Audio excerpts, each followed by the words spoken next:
Okay, so I've got a few questions to ask you, and this Yeah, sure. question are relating to the glory.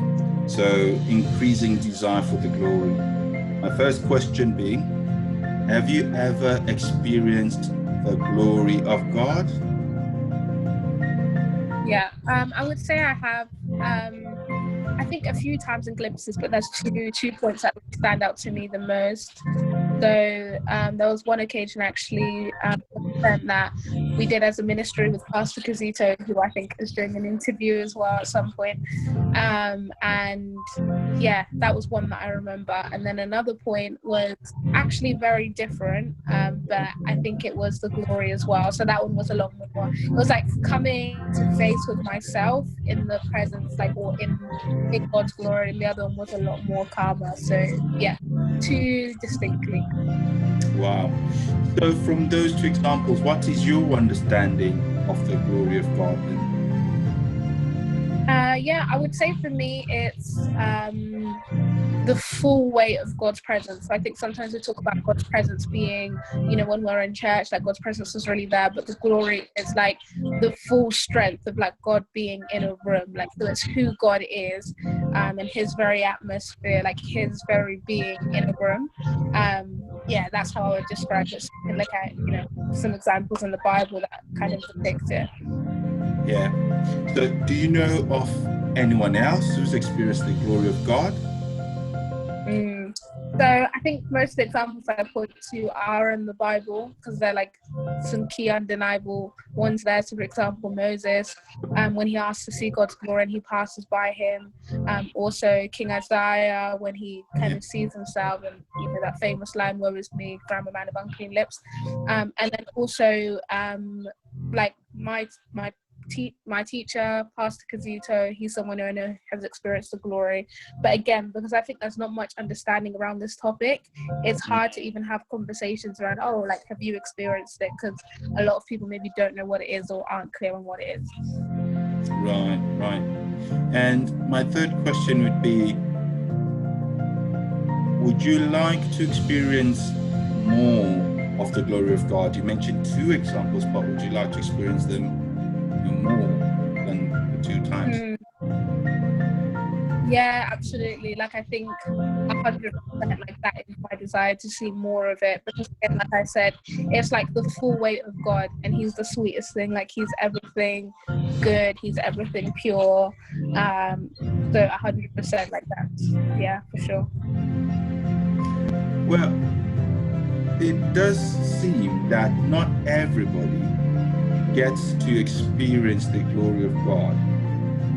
Mm. Why do you think, or what do you think could be some of the reasons why more people haven't encountered or experienced the glory of God?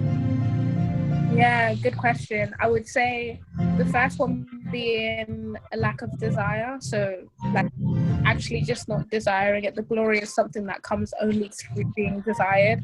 But I think underneath that, or the root cause of that lack of desire, is not like a not wanting to in and of itself, or just like a naturalness. Because we all want to see the glory of God. Like that's how we were made. Like we were made all with that Moses heart to see God's glory.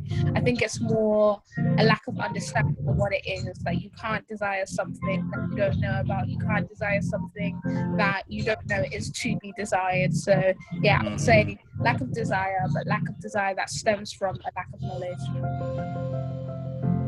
Awesome, awesome. So, in terms of practical steps, what practical steps do you think someone could take or people could take in order to become acquainted with the glory of God? Mm, yeah, again, good question. I would say the first thing is seeking. So putting your heart in a posture to seek. And oftentimes when we think about seeking, we think very passive, like, oh, okay, cool, like I seek that, or I want to go on holiday, and then we relax back. But seeking in the Bible is actually like an active, like, Yeah, this is where my intention is. Like I want to see this thing, right? It takes our energy, yeah, it takes our focus, it takes our desire. So I think seeking, and then when we begin to seek, we begin to we begin to call in people, we begin to call in scriptures, new things into our lives that fulfill that desire. But then also actively, like, you know, looking, like, inquire, like, if you know wise people around you, if you have pastors around you, ask them questions about the glory. Find books where you can about it. You know, as a ministry, the University of Glory, we have a podcast coming out. You know, we have books on it. So, like, seek reliable, trustworthy materials on the topic as well, I would say. Oh, wow. Awesome. Awesome. And my last question is, you've shared you've had 2 experiences. What do you believe actually happens when the glory of God is present? Yeah, so I think, like I said, the 2 experiences were quite different for me. But I think, one, you become aware of, like, your smallness or your nothingness in the face of such an almighty God, but not in a way that, like, you know, is diminishing, or not in a way that, like, you know, makes you want to step away. It's in a way that wants, you know, makes you want to draw closer to that, because you realize, like, wow, he is so big. And I think, again, when you experience it, another thing that happens is you want more. So it's like the more you taste it, the more you actually want it. So I found I had more of a desire, like, to know this God that I had just tasted. So it caused me to search more in scriptures, to become more inquisitive about, you know, what is this that I've experienced? How can I know it more? How can I live in this place? So yeah, I think, you know, those 2 things happen: desire, really seeing myself, and then also just being stunned, like being hit with, you know, a weight of this presence.